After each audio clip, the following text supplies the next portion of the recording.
Hello student, MCQ ની ચર્ચા કરીએ તો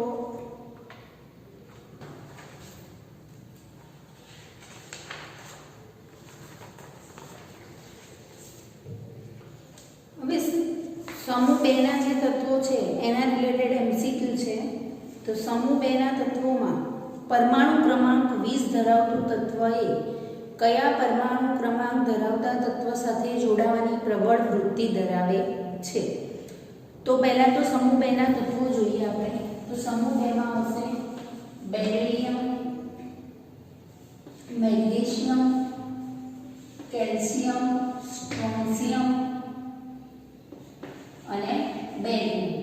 પરમાણુ ક્રમાંક જોઈએ તો આનો 4, આનો 12, આનો 20, અહીંયા 38 અને અહીંયા 56। હવે પરમાણુ ક્રમાંક 20 એટલે કેલ્શિયમ આવશે।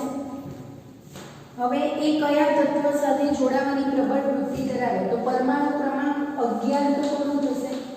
સોડિયમનું થશે। તો કેલ્શિયમ અને સોડિયમ જોડાય નહીં।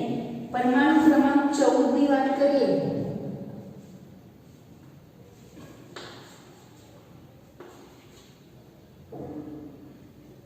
તો પરમાણુ ક્રમાંક 14 માં મેગ્નેશિયમ, અહીંયા ફોસ્ફરસ આવશે। 13 નંબરમાં એલ્યુમિનિયમ આવે છે, 14 નંબરમાં ફોસ્ફરસ। તો એ ફોસ્ફરસ સાથે પણ જોડાય નહીં। પરમાણુ ક્રમાંક 16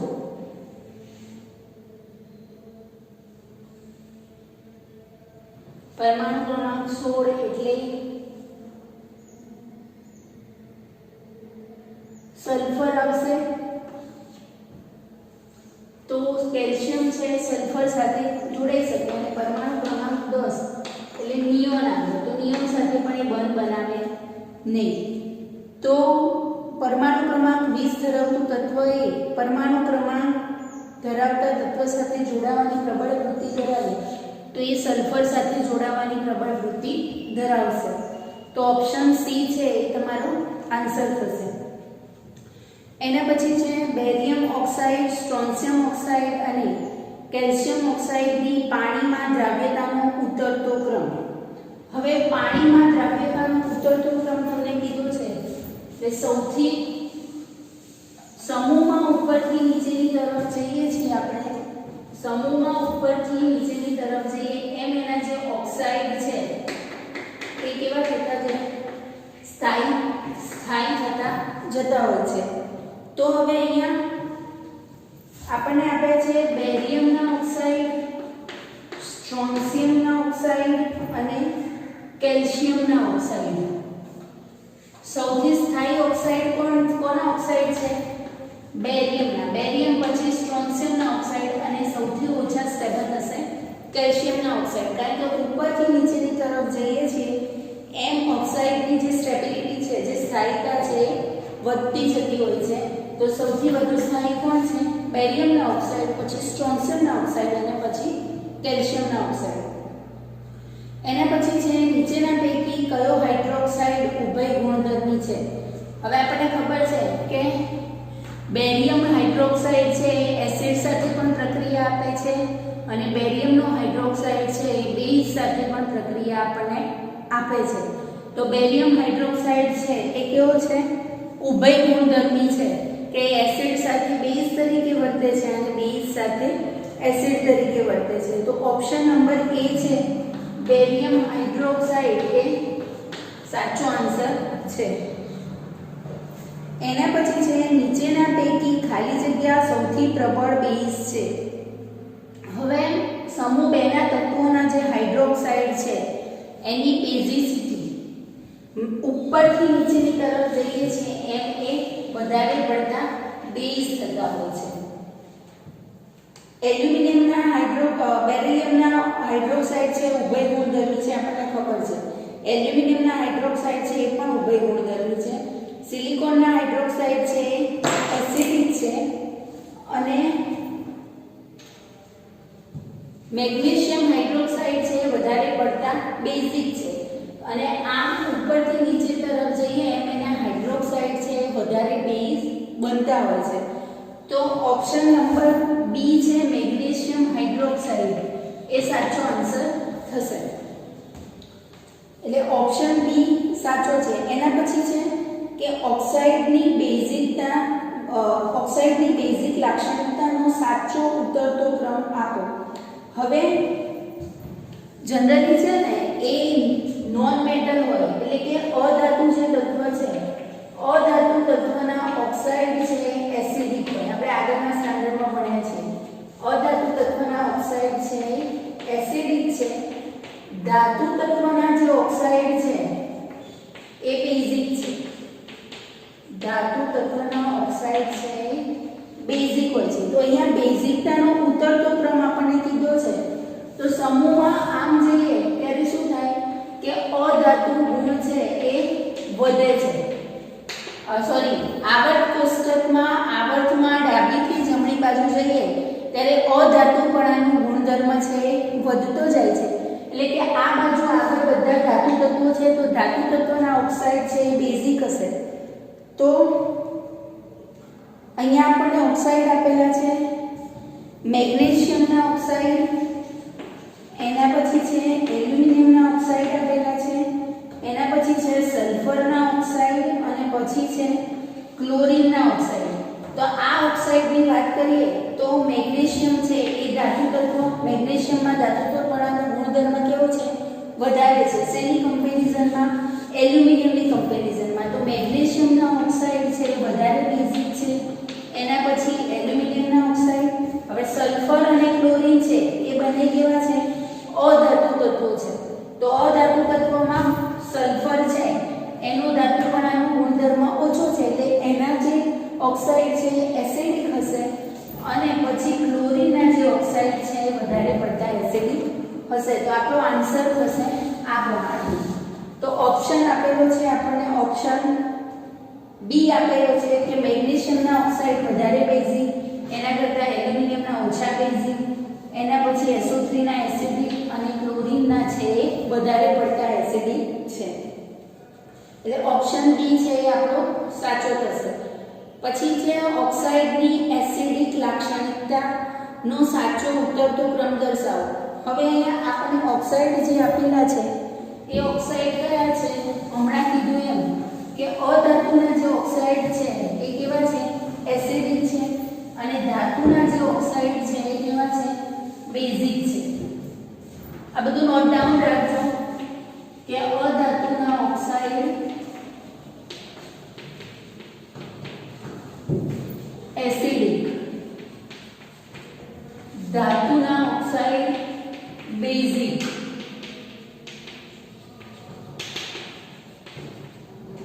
આવર્તમાં ડાબીથી જમણી બાજુ જતા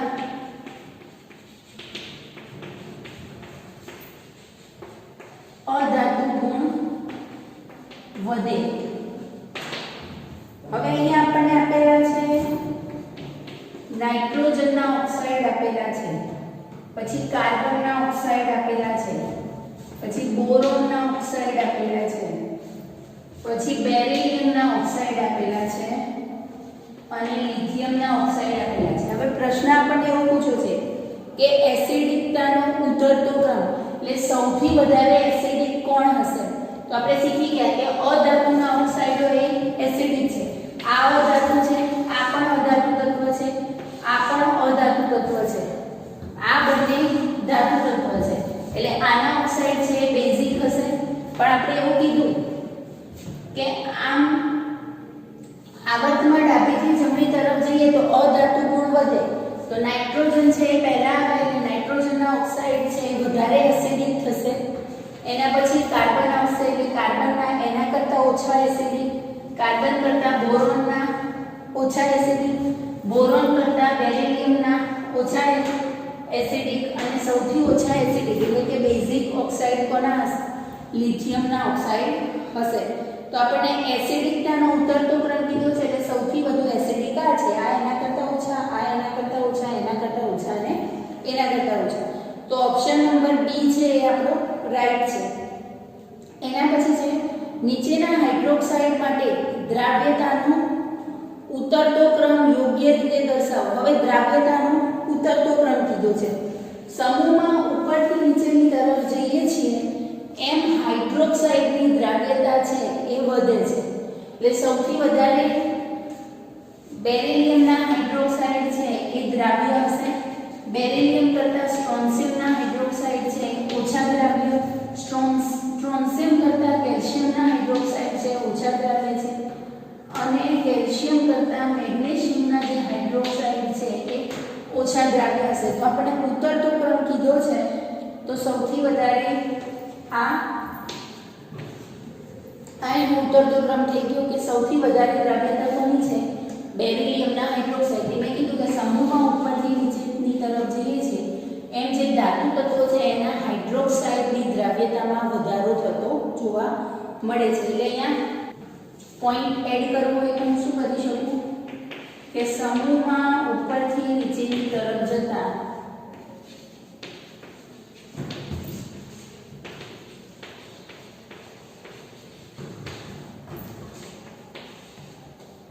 હાઇડ્રોક્સાઇડની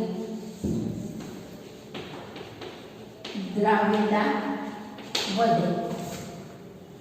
એના પછી છે બેરિલેટ આયનનું સૂત્ર. આપણે જ્યારે બેરિલિયમ ઉભયગુણધર્મી છે એમાં જોયું હતું ત્યારે આપણે બેરિલેટ આયન મેળવ્યો હતો અને બેરિલેટ આયનનું અણુસૂત્ર છે BeOH2 તો એ બેરિલેટ આયનનું સૂત્ર છે. બરાબર. પછી BeF2 ની બનાવટ માટે નીચેના પૈકી કઈ પ્રક્રિયા ઉત્તમ છે? પ્રક્રિયા આપણે લખેલી છે કે બેરિલિયમ છે એ ડાયરેક્ટ ફ્લોરિન સાથે પ્રક્રિયા કરતું નથી, પણ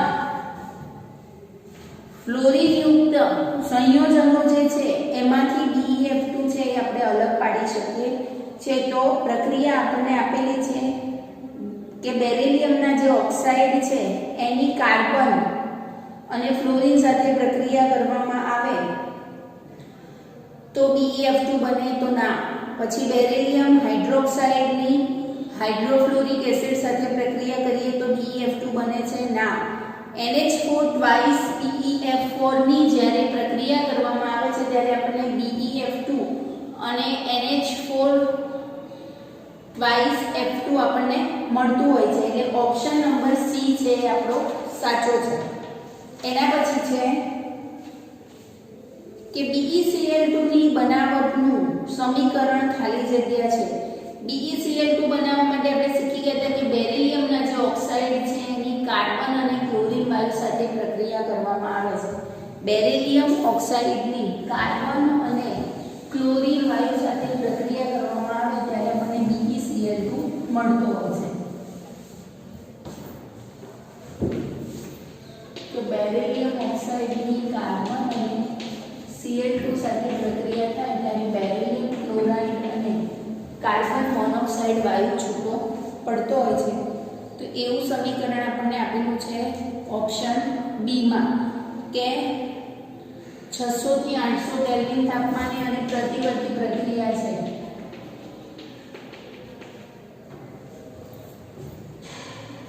હવે એના પછી છે કે આયનિક લક્ષણનો યોગ્ય ચડતો ક્રમ.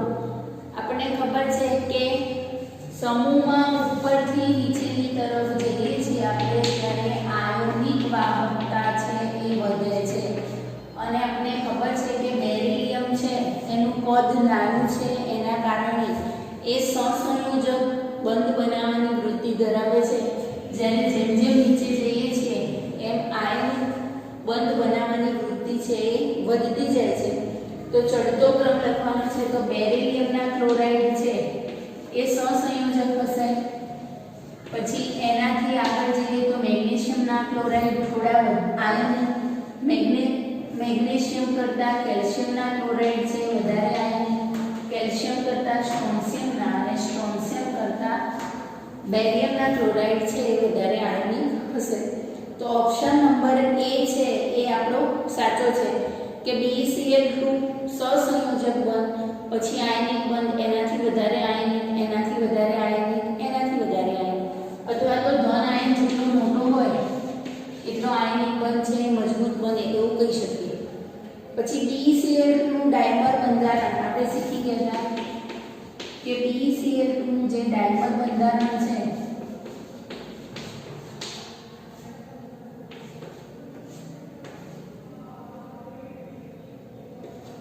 એ આ રીતનું છે. એટલે આવું બંધારણ છે ઓપ્શન સી માં. એના પછી છે કે સમૂહ 2 ના તત્વોમાં હેલાઇડ હાઇડ્રેટ બનાવવાનું વલણ સમૂહમાં ઉપરથી નીચેની તરફ જતા ખાલી જગ્યા છે થાય. હવે આપણને ખબર છે કે હેલાઇડ હાઇડ્રેટ તો જેમ જેમ નીચે જઈએ છીએ એમ જે હાઇડ્રેટ આયન છે H2O છે એ ઘટતા જતા હોય છે કે MgCl2 છે into 6H2O છે, CaCl2 into 6H2O છે અને BaCl2 into 2H2O છે. તો હાઇડ્રેટ આયન છે ઉપરથી નીચેની તરફ જઈએ છે એમાં ઘટાડો જોવા મળે છે એટલે કે હાઇડ્રેટ આયન છે ઘટે છે. તો ઓપ્શન નંબર બી છે એ આપણો સાચો છે. એના પછી છે કે MgSO4 CaSO4 સ્ટ્રોન્શિયમ સલ્ફેટ બેરિયમ સલ્ફેટની પાણીમાં દ્રાવ્યતાનો ચડતો ક્રમ. હવે સલ્ફેટ આયન છે એની પાણીમાં દ્રાવ્યતા જોઈએ તો સમૂહમાં ઉપરથી નીચેની તરફ જઈએ છીએ એમ સલ્ફેટ આયનની દ્રાવ્યતા છે એ ઘટે છે. સલ્ફેટ આયનની દ્રાવ્યતા ઘટે છે એટલે સૌથી ઓછી પાણીમાં દ્રાવ્યતા કોની હશે?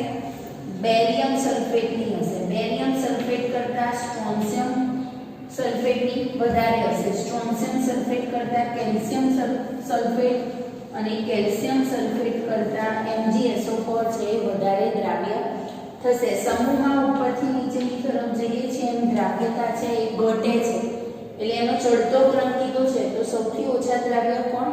BaSO4. પછી એનાથી વધારે પાણીમાં દ્રાવ્ય કોણ થાય? સ્ટ્રોન્શિયમ સલ્ફેટ. એનાથી વધારે કેલ્શિયમ સલ્ફેટ ને એનાથી વધારે મેગ્નેશિયમ સલ્ફેટ છે એ દ્રાવ્ય થાય છે. તો ઓપ્શન એ જે છે એ આપણો રાઈટ આન્સર થશે. એના પછી છે કે MgCO3 CaCO3 BaCO3 અને SrCO3 ની ઉષ્મીય સ્થિરતાનો યોગ્ય ઉતરતો ક્રમ. સમૂહમાં ઉપરથી નીચેની તરફ જઈએ એમ કાર્બોનેટ આયન છે કાર્બોનેટ ધાતુના જે કાર્બોનેટ છે ધાતુના કાર્બોનેટ એ વધારે સ્થાયી થતા જાય છે. સમૂહમાં ઉપરથી નીચેની તરફ જઈએ એમ ધાતુના કાર્બોનેટ છે વધારે સ્ટેબલ થાય. તો વધારે સ્ટેબલ કોના કાર્બોનેટ હશે? Barium carbonate. એના પછી સ્ટ્રોન્શિયમ કાર્બોનેટ. સ્ટ્રોન્શિયમ કાર્બોનેટ પછી કેલ્શિયમ કાર્બોનેટ અને પછી MgCO3 સ્ટેબલ હોય અને ઓછામાં ઓછા સ્ટેબલ કયા છે? BeCO3 કે જેને CO2 ના એટમોસ્ફિયરમાં રાખવામાં આવે છે એવું આપણે શીખ્યા. એટલે હવે અહીંયા આપણને ઉતરતો ક્રમ પૂછ્યો છે સ્થિરતાનો વધતો ક્રમ પૂછ્યો છે. તો સૌથી ઓછા સ્થિરતાનો ઉતરતો ક્રમ પૂછ્યો છે આપણને. તો સૌથી વધારે સ્થિર છે એ કોણ છે? બેરિયમના કાર્બોનેટ વધારે સ્થિર છે. પછી એના કરતાં ઓછા સ્ટ્રોન્શિયમના કાર્બોનેટ. સ્ટ્રોન્શિયમ કરતાં કેલ્શિયમ કાર્બોનેટ. કેલ્શિયમ કરતાં મેગ્નેશિયમ. અને સૌથી ઓછા સ્ટેબલ છે એ બેરિલિયમના કાર્બોનેટ છે. હવે એના પછીનો જે પ્રશ્ન છે એ પહેલા ઉપરનો ક્વેશ્ચન છે એનાથી તદ્દન ઓપોઝિટ કે સ્થિરતાનો વધતો ક્રમ. તો આપણને ખબર છે કે સૌથી ઓછા સ્ટેબલ કોણ? BeCO3. એના કરતાં વધારે સ્ટેબલ કોણ? MgCO3. MgCO3 કરતાં CaCO3 વધારે સ્ટેબલ. CaCO3 કરતાં સ્ટ્રોન્શિયમના કાર્બોનેટ ને સૌથી વધુ સ્ટેબલ છે બેરિયમના કાર્બોનેટ છે. ક્લિયર? એટલે ઓપ્શન એ અહીંયા સાચો હશે. પછી સમૂહ 2 ના તત્વોના દ્રાવ્ય ક્ષારોના દ્રાવણમાં ખાલી જગ્યા ઉમેરતા કાર્બોનેટ મળે. તો સમૂહ 2 ના જે તત્વો છે એમાં NaOH અને Na2CO3 ઉમેરવામાં આવે છે તો એના કાર્બોનેટ આપણને મળતા હોય છે. તો આપણો આન્સર આવશે ઓપ્શન ડી કે NaOH અને Na2CO3 ઉમેરો તો એના કાર્બોનેટ મેળવી શકાય. 10th માં પ્રક્રિયા આવતી હતી કે ધાતુ હોય એની NaOH અને સોડિયમ કાર્બોનેટ સાથે પ્રક્રિયા કરીએ તો આપણને ધાતુના કાર્બોનેટ મળે છે, એટલે ઓપ્શન નંબર ડી. એના પછી છે નીચેના આલ્કલાઇન અર્ધધાતુ તત્વો પૈકી પ્રબળ રિડક્શન કરતા પ્રક્રિયક કોણ છે? તો બેરેલિયમ, સોરી Ba લખ્યું છે ને ત્યાં Be કરવાનું છે. પછી ક્વિકલાઇમ એટલે શું? તો ક્વિકલાઇમ એટલે કેલ્શિયમ ઓક્સાઇડ, તો ઓપ્શન નંબર બી તમારો સાચો આવશે. પછી લાઇમસ્ટોનના વિઘટનથી શું મળે છે? તો લાઇમસ્ટોનનું વિઘટન થાય CaCO3 એટલે લાઇમસ્ટોનનું વિઘટન થાય ત્યારે કેલ્શિયમ ઓક્સાઇડ અને કાર્બન ડાયોક્સાઇડ મળતો હોય છે, તો ઓપ્શન ડી તમારો રાઈટ છે. હવે બાકીના જે MCQ છે એની ચર્ચા આપણે નેક્સ્ટ લેક્ચરમાં કરીશું.